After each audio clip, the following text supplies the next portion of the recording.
friends, it's Miss Alicia from the St. Clair branch of Scenic Regional Library, and I'm so happy you could join us for Kids Club.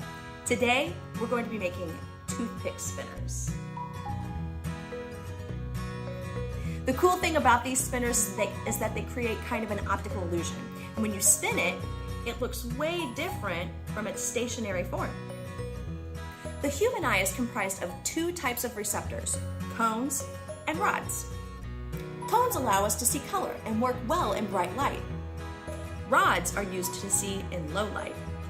When a color wheel spins, the brain has to process the colors that the eye perceives very quickly.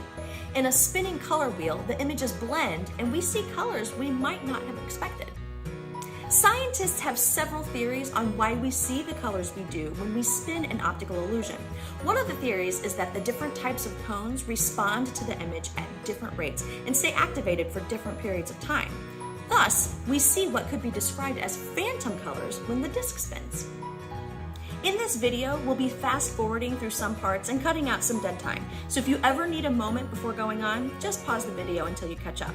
And I want to warn you again that if you get dizzy easily or are prone to seizures, this probably isn't the project for you, because we'll be seeing spinning designs and what seems to look like flashing colors.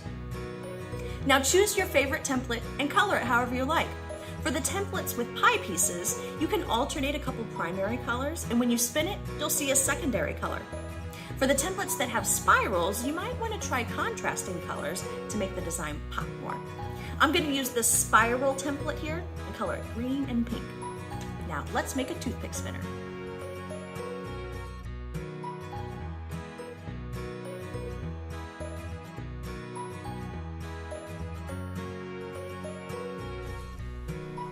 To keep my spinner sturdy, I'm using thin corrugated cardboard, but you can use cardstock paper, a manila folder, or food packaging like a cereal box.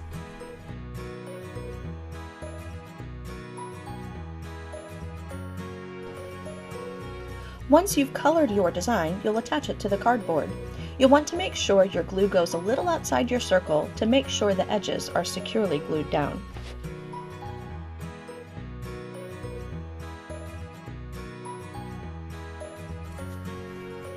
Now slap that circle onto your piece of cardboard and cut them out together in one piece.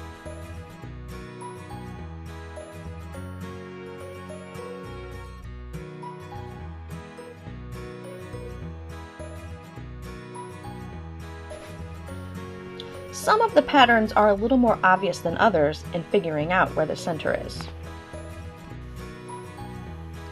For those that aren't, you will find a small dot that shows the center, and this is where your toothpick will go. Take a push pin and poke a hole through the center of your spinner.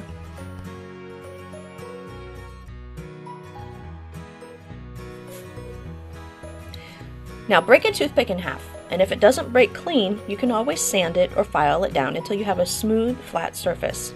You can use sandpaper or an old emery board or nail file.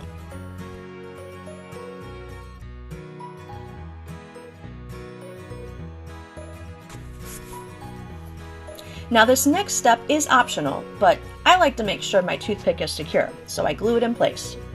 I put a drop of hot glue over the hole on the underside and feed my toothpick up through the hole point first.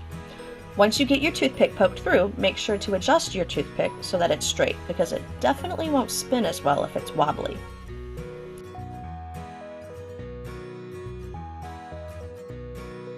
Now this does a couple of things. One, it keeps the glue underneath, keeping the top side looking nice and clean. And number two, the hot glue that sticks to the toothpick offers you a little grip when you go to spin your spinner.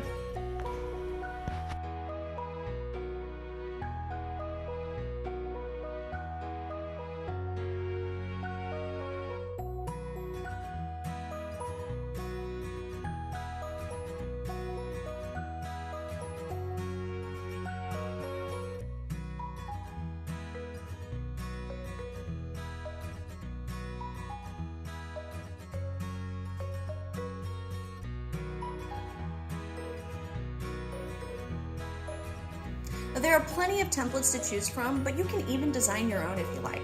If you're the curious type, try spinning your spinner at different speeds or even with different lighting and see how that affects your optical illusion. If you're interested in how eyes work or how optical illusions work, we do have books in the catalog that you can request to learn more about it. Thanks for joining me today to create your own optical illusions.